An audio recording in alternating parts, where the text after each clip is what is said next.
The human voice. It's the instrument we all play. It's the most powerful sound in the world, probably. It's the only one that can start a war or say, I love you. And yet many people have the experience that when they speak, people don't listen to them.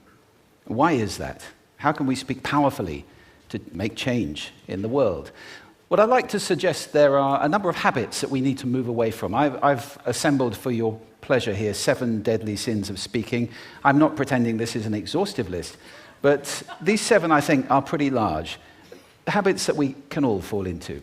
First, gossip. Speaking ill of somebody who's not present.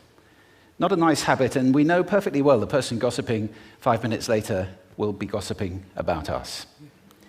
Second, judging. We know people who are like this in conversation, and it's very hard to listen to somebody if you know that you're being judged and found wanting at the same time. Third, negativity. You can fall into this. My mother, in the last years of her life, became very, very negative, and it's hard to listen. I remember one day I said to her, it's October the 1st today, and she said, I know, isn't it dreadful? It's hard to listen when somebody's that negative. And another form of negativity, complaining. Well, this is the national art of the UK. It's our national sport. We complain about the weather, about sport, about politics, about everything. But actually, complaining is viral misery. It's not spreading sunshine and lightness in the world. Excuses. We've all met this guy. Maybe we've all been this guy. Some people have a blame thrower. They just pass it on to everybody else and don't take responsibility for their actions. And again, hard to listen to somebody who's being like that. Penultimate, the 6th of the 7, embroidery, exaggeration. It demeans our language, actually, sometimes. For example, if I see something that really is awesome, what do I call it? And then, of course, this exaggeration becomes lying, out and out lying, and we don't want to listen to people we know are lying to us. And finally, dogmatism. The confusion of facts with opinions. When those two things get conflated, you're listening into the wind. You know, somebody is bombarding you with their opinions as if they were true. It's difficult to listen to that. So here they are, 7 deadly sins of speaking. These are things I think we need to avoid. But is there a positive way to think about this? Yes, there is.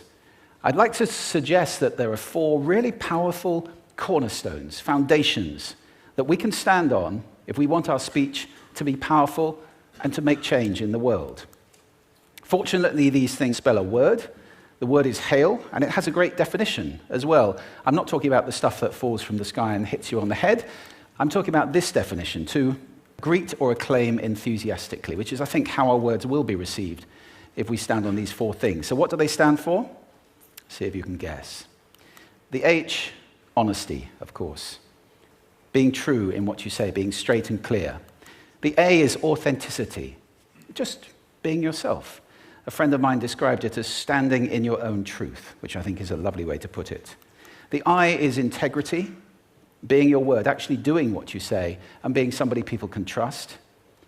And the L is love.